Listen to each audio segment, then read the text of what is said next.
24 September দুপুরে পানিসাগর মহকুমার অন্তর্গত দামছড়া সমষ্টি উন্নয়ন আধিকারিক কার্যালয় প্রাঙ্গণে অনুষ্ঠিত হয় ত্রিপুরা মহিলা কমিশনের উদ্যোগে 7ম রাষ্ট্রীয় পোষণ মাস কার্যক্রম বাস্তবায়নের লক্ষ্যে এক দিবসীয় সচেতনতামূলক কর্মশালা।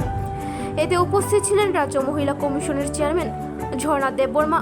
এছাড়াও উপস্থিত ছিলেন টিসিডব্লিউ সদস্য রত্না দেবনাথ কর, বিশিষ্ট সমাজসেবী রূপালী অধিকারী, পানিসাগর পঞ্চায়েত সমিতির ভাইস চেয়ারম্যান কল্পনা দেবনাথ, দামছড়া প্রাথমিক হাসপাতালের চিকিৎসক ডক্টর নিমাই বৈদ্য, টিসিডব্লিউ সদস্য নর্মিতা দেববর্মা, দামছড়া সমষ্টি উন্নয়ন আধিকারিক অনুপম চাকমা, আইসিডিএস অফিসার লালুম পুই সহ অন্যান্য আধিকারিকেরা।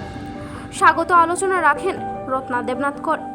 এতে অংশগ্রহণ করেন দামছড়া এলাকার আশাকর্মী, অঙ্গনবাড়ি কর্মী, হেল্পার থেকে শুরু করে সকল অংশের উপজাতি অনুপজাতি মা ও বোনেরা।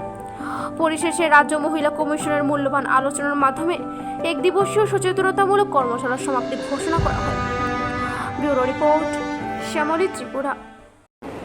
আজকের এই পানিসাগর বিধানসভার অন্তর্গত দামছড়াতে যে আমাদের এখানকার ভিডিও কনফারেন্স হয়, তো সেখানে রাজ্য মহিলা কমিশনের উদ্যোগে এবং আমাদের জাতীয় কমিশনের সহায়তায় যে 7ম রাষ্ট্রীয় পোষণ মাহ, সেই দিবসটি আমরা হাতে কার্যক্রম হাতে নিই এবং সেখানে এই দামছড়া এলাকার বিভিন্ন অঙ্গনওয়াড়ি সেন্টার থেকে মাদের বোনদের উপস্থিতি ছিল, আশাকর্মীদের উপস্থিতি ছিল।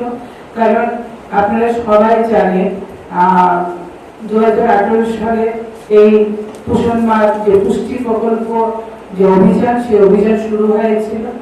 প্রতি বছরের ন্যায় এবছরেও 7ম রাষ্ট্রীয় পোষণ মাহ দিবসটি বা মাসটি, কারণ এই সেপ্টেম্বর মাস পোষণ মাস হিসেবে পালন করা হয়, অত্যন্ত গুরুত্বপূর্ণ। কারণ গর্ভবতী মাদেরকে পুষ্টিকর খাবার পোষণ দেওয়া এবং তাদের গর্ভস্থ সন্তানের স্বাস্থ্য সুরক্ষার জন্য পুষ্টিকর খাবার অত্যন্ত গুরুত্বপূর্ণ বিষয়।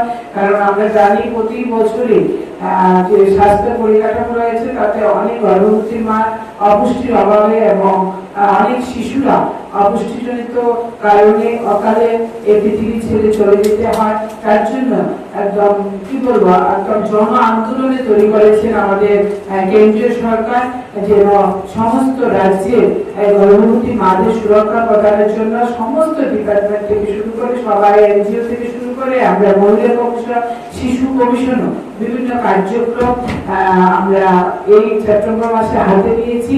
কারণ সেটার মাধ্যমে একটাই উদ্দেশ্য, যেন একটা জাগরণ তৈরি হয় এবং এই জাগরণ যেন প্রতি ঘরে পৌঁছায় এবং প্রত্যেক ঘরে ঘরে গর্ভবতী মাকে যেন পুষ্টিকর খাদ্য প্রদান করা হয়। কারণ আমরা জানি এই গর্ভে যে সন্তানটি রয়েছে, সেই সন্তানটি আগামী প্রজন্মের ভবিষ্যৎ। তো সেই উদ্দেশ্যকে সামনে রেখে আমরা মহিলা কমিশন আজকে এই দামছড়ার ভিডিও কনফারেন্স হলে এই কার্যক্রম আমরা অনুষ্ঠিত করছি।